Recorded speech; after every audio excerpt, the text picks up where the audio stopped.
Good evening and welcome to the Channel Studios here in London with your international news around the world in 5. Canadian Prime Minister Mark Carney has said Canada plans to recognise a Palestinian state in September, becoming the third G7 nation to make such an announcement in recent days. Mr. Carney said the move depended on democratic reforms, including the Palestinian Authority holding elections next year without Hamas. Israel's foreign ministry rejected Canada's announcement, calling it a reward for Hamas.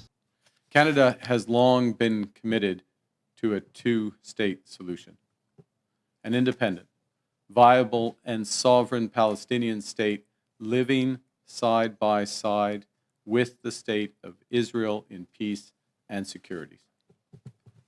For decades, it was hoped that this outcome would be achieved as part of a peace process built around a negotiated settlement between the Israeli government and the Palestinian Authority.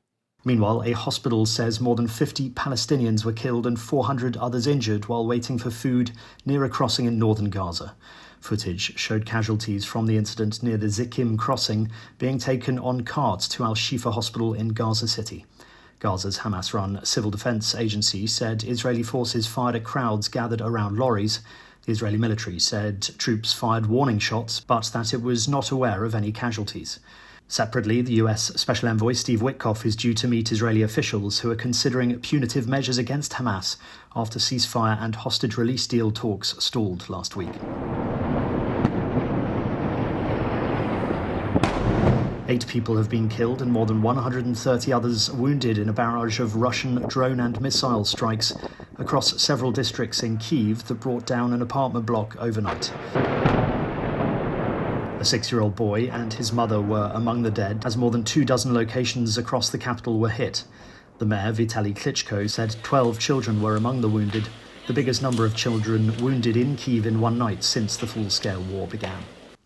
Local officials have said flooding killed 31 residents at a care home for elderly people on the outskirts of Beijing in China this week. Footage showed emergency teams wading through chest-high waters, trying to rescue those trapped in the home in Miyun district. Many of those who died were reportedly immobile. Local officials have admitted there were loopholes in emergency planning and said the incident was a painful lesson that served as a wake-up call. Medics have said 13 children died last month as a result of the severe shortage of food at a displacement camp in war-torn Sudan's eastern Darfur state. The Sudan Doctors Network, a professional organisation with members working inside Lagawa camp, reported deteriorating humanitarian conditions and widespread malnutrition, a hunger crisis caused by the 27-month civil war that has devastated the country. Barcelona players will have Democratic Republic Congo Heart of Africa emblazoned on the back of their training shirts from the start of next season, after the top Spanish football team agreed on a 4-year deal with the Central African country. The partnership will reportedly cost the Democratic Republic of Congo €44 million, although the club has not disclosed the amount it will receive. The arrangement has faced criticism from some Congolese who have questioned their government's priorities.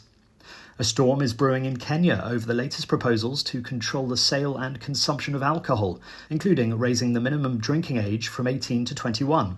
The sweeping proposed rules include a ban on purchasing alcohol in supermarkets, restaurants, and on public transport.